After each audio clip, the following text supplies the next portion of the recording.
Hello everybody, welcome to another video. Today it is the 26th of February. Today we're doing a follow-up to the previous video I made. We're going to look at Ivanivske, west of Avdiivka. We'll look at Krasnohorivka and end off by talking about the Orlivka sector. Let's begin by doing an update on the situation around Ivanivske, where it was confirmed on the 25th of February by Deep State that the Russian forces were able to advance 600-700 meters to the north of Ivanivske. So they roughly took over this portion of territory, you could say, which included several forested areas where Ukrainian squads had been digging in, setting up dugouts to resist against the Russian advances towards the northern flank. And so the Russians took over these three forested areas in those assaults. And we have footage from one of those dugouts, which was cleared out by the Russian forces. As you can see in the footage, which is linked on my map, you have the 98th VDV Division, which is the Russian unit generally. Of course, they have air assault regiments that are doing it, most notably the 217th Regiment, but they have been involved for the most part in the operations around Orlivka, around Krasnohorivka, and now Ivanivske. They haven't been rotated out throughout these various months. You could say they've been very active since December, and now they're continuing to advance. In this video, they overrun the Ukrainian positions in the forested area, and that's a combination of small arms firefights and drones dropping grenades on the Ukrainian side, and then eventually taking them over one by one and clearing them out. And so, as you can see, they were actually supported by an artillery element of the 6th Motor Rifle Division, which is a part of Russia's 3rd Army Corps, which was formed in 2022. And so this unit's also been generally involved in the fighting on the Bakhmut front, including around Klishivka. Their artillery fire, specifically MLRS fire, was targeting Ukrainian positions in the northern part of Ivanivske, likely as the Ukrainians were moving in reinforcements on a squad level towards the northern flank of Ivanivske to hold the line. At that point, the Russians, they probably launched their barrage. And as you can see, there has been generally an increase in the shelling of Ivanivske as the Russian forces approach the village from several directions. Now, most notably from the north, but also from the east. As we talked about in previous videos, they have positions in the first residential blocks, and that was due to Russian armored assaults that advanced along the T0504 road. And here we have this fortification map, not made by me, it was made by Clement, and of course I'm going to link this in the description because this is a really useful resource, because not only does he have the Russian fortifications mapped, which I also exported to my map, but he also mapped out the Ukrainian ones, which is something that I hadn't seen anybody do before. So it's really cool. What you see here is that there are barely any defenses to the north of Ivanivske. You could see that there were some that were built up recently that are visible through satellite imagery. But besides that, on the northeastern flank, you don't see anything. To the south, you don't see anything, although there probably should be something there because the Ukrainians did defend against Russian assaults to the south of Ivanivske last year during the Bakhmut offensive. But then again, you don't see much of anything else throughout the entire perimeter of the village. And the Russian forces, of course, have taken advantage of that, taking over positions that the Ukrainians tried to hastily set up recently to the north and to the northeast of the village.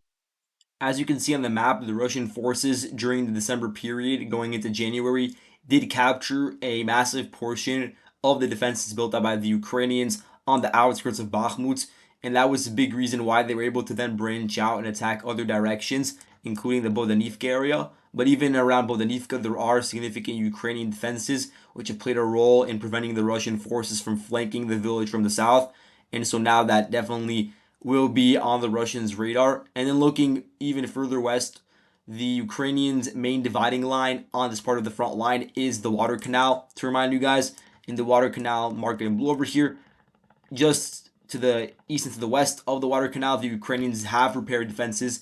And so that is a very fortified area that the Ukrainians have as an insurance if they do get pushed back from certain areas further to the east and do get cornered around the water canal. The water canal itself does offer some geographic advantages because it is on a prevailing height overlooking a lot of the other villages in the region to the west, including Bakhmut and Ivanivske. And so that also explains why the Ukrainians fortified that area. Now moving on to the Avdiivka front, the Russian forces, they captured Lastochkine, and they've now used the village as a building block for further assaults, likely carried out by the 35th Motor Rifle Brigade. they immediately continued advancing westwards and then took a detour to the southwest in order to flank the Ukrainian forces in Tonenke. And this makes a lot of sense because at the same time as the Russians were doing this, around the 24th, 25th, the Russians, or the Ukrainians, sorry, they were withdrawing from Severna. Severna, you had several platoons, not just in Severna, but also in the regions around it. So again, you have Ukrainian trenches and tree lines where Ukrainian forces were positioned to the south of Tonenke, and this was trying to keep the line of contact as close as possible to the Russian groupings around Vodiane. And so you did have a Ukrainian garrison in this region, and as the Russian forces closed in on Severna, those forces were forced to go back into Severna and then from there enter back into Tonenke. And so you do have a lot of retreating squads of Ukrainian forces that had to make their way from Severna to Tonenke. And at the same time as this exodus was occurring, the Russian forces were launching an attack on Tonenke from the northeastern flank. And so that definitely did increase the pressure on those retreating forces and didn't give them a breathing space in order to settle down in Tonenke and force them to continue their withdrawal even further to the north. And so that's why we saw reports coming out recently of the Ukrainian forces not losing Tonenke, but moving some of their forces further up to the north along this yellow dirt road and setting up at least temporary deployment in Orlivka. But even that's subject to change. So for now, the situation in Tonenke is that it's still under Ukrainian control. Some sources, including Ukrainian sources, I believe, they do have the line of contact sort of around here where the gray zone is in the eastern region of the village. So we're going to wait for full confirmation before changing the front line to indicate the Russians have actually entered it. But it does seem like the Ukrainians are definitely withdrawing just due to the fact that the forces that are supposed to hold the line over here are extremely fatigued and they were already on the way to retreat. They're also being flanked on all sides. And the flanking areas, the areas where the Russians are attacking from the northeast, the Ukrainians do not have any prepared defenses over there. If you look to the south, at the very least to the south of Tonenke, where the Russian forces did attack the village for really many months starting in October, the Ukrainians actually did have defenses built in the fields and the tree lines around it. But to the northeast, there was nothing prepared. And today we also received confirmation that the 1st Slavic Brigade took control over Severna, which is a unit in the 1st Army Corps. And so they raised the flag, of course, or they strolled through the village ruins, and this was in the center of the village. And so this unit, the 1st Slavic Motor Rifle Brigade, they were involved in the capture of the air defense base Zenit. They were involved in clearing out southern Avdiivka, including the 9th district. But since then, they have continued the assault despite some Russian units being rotated out and moved to other parts of the front line. This unit is still being used for offensive activities, specifically in the southern section of this entire sector of the battlefield. And with a lot of the surrounding towns falling, a lot of attention is being put on Orlivka because Orlivka is sort of the nexus of the Ukrainian forces that were in Avdiivka and now withdrew. It's sort of their node, their operating point that is connected through various dirt roads to other parts of the sector. And so it is very important for cohesion. But as you can see, the Russian forces are already starting to infiltrate the eastern outskirts, which are now marked as a gray zone by Deep State's mapping. And so a lot of these retreating Ukrainian forces from an area like Tonenke or from Lastochkina, which was taken over by the Russians, they are being targeted by Russian firepower just due to how close the Russians are to the Ukrainian lines. And so the Russian side, today they released footage showing the targeting of Ukrainian forces that were actually retreating in pretty large quantities. So it's not like individual soldiers, they were retreating in pretty large squads. And they were doing so either on open fields or through one of these 4 roads that is used to enter into Orlivka. And from there, they were, of course, spotted by the Russian, or the Russians spotted them as this was in broad daylight, and they were targeted by the Russian artillery crews that have been outputting a lot of shells during this period of time. A lot of Russian artillery from the Donetsk grouping is involved in this, and so they've targeted a lot of these already attrited Ukrainian forces as they're making their withdrawal into Orlivka. And the next question is, how long do the Ukrainians hold on to Orlivka? Because as I said, the issue is you have most of the garrison in the region being treated, with the exception of Azov. You could see that they have still a high number of their combat capacity. that could still be utilized in the battles in a defensive sense. And so they're still involved in the region, but you do have, of course, have other units that have not been rotated out for a very long time. You also have the fact that the flanks of Orlivka are being degraded, especially if the Ukrainians end up withdrawing from Tonenke very quickly. At that point, the southern flank of Orlivka would be compromised, in addition to the eastern sections of the village already being a gray zone. Only the northern flank is protected in relative terms due to the Ukrainians holding strong in Berdichi up until now. But again, that is something that could change very quickly. And so it would be very risky to hold on to Orlivka for whatever garrison is in this region, especially given the fact that in terms of any sort of roads westward, there's only really one road that leads directly from Orlivka into Amanske. Of course, there are open fields, but again, the logistic situation for Orlivka is not good, given the fact that, again, the Russians have the height advantage around the Avdiivka area with the coke plant in the 9th district. They have a large firepower advantage in the sector at this point in time. And again, there's just no prepared defenses in Orlivka, which is something that is really interesting to note because we talked a lot about how the front line of Avdiivka was extremely fortified. Instead of describing it, I'll just show you it with the map again. As you can see, the Ukrainians on the line of contact with the DPR from the ceasefire, they just built a massive amount of fortifications. Of course, credit for that, as you can see on the map, because that abundance was able to hold the line for an extended period of time throughout the past 10 years, and then especially since the beginning of the war 2 years ago. But on the rear, there's really a massive lack of trenches that were built. You could see that on the northern flank. And this was something that was noted at the time by Ukrainian military analysts that were looking at the battlefield. Although the Ukrainian forces had fortified the line of contact with the DPR, they did not really prepare for a scenario in which the Russian forces were able to penetrate further westwards and flank Avdiivka from the north. And so in the area from Krasnohorivka to Stepove, there were not many Ukrainian prepared defenses when the Russian forces launched their initial offensive in October. And now the same could be said for the region directly to the west of Avdiivka. There was a lack of foresight, you could say, for the Ukrainian forces, despite the fact that Avdiivka has been in the line of contact, has been in the fighting for 10 years, and really for 2 years has been in the epicenter of fighting since the beginning of the war. And again, you could say that the operations started to increase significantly in October of last year, and Zelensky in November of last year gave an order for Ukrainian Ministry of Defense to begin the construction of large numbers of fortifications on the Ukrainian rear, several lines of defense in case that a certain area fell to the Russian side. It seems like those orders were not fulfilled, and there was no foresight beforehand to even prepare for such a scenario. It seems like the Ukrainians in this region, they really were banking on their first line of defense, which is extremely fortified and required a large amount of forces that were treated over a large period of time to hold, but nonetheless, it is a very intricate line of defense. They were banking on this one line, and really, as you can see with the quick collapse of Avdiivka afterwards, they didn't have anything prepared for the other regions on the north or within the center of the village or of the city. And we could see the same thing now in the rear. If you look at the fortification map, nothing around Orlivka, a little bit around Simonivka, and a little bit around Umanske, but nothing significant that could hold a line that could stabilize the situation for the Ukrainians at this point in time.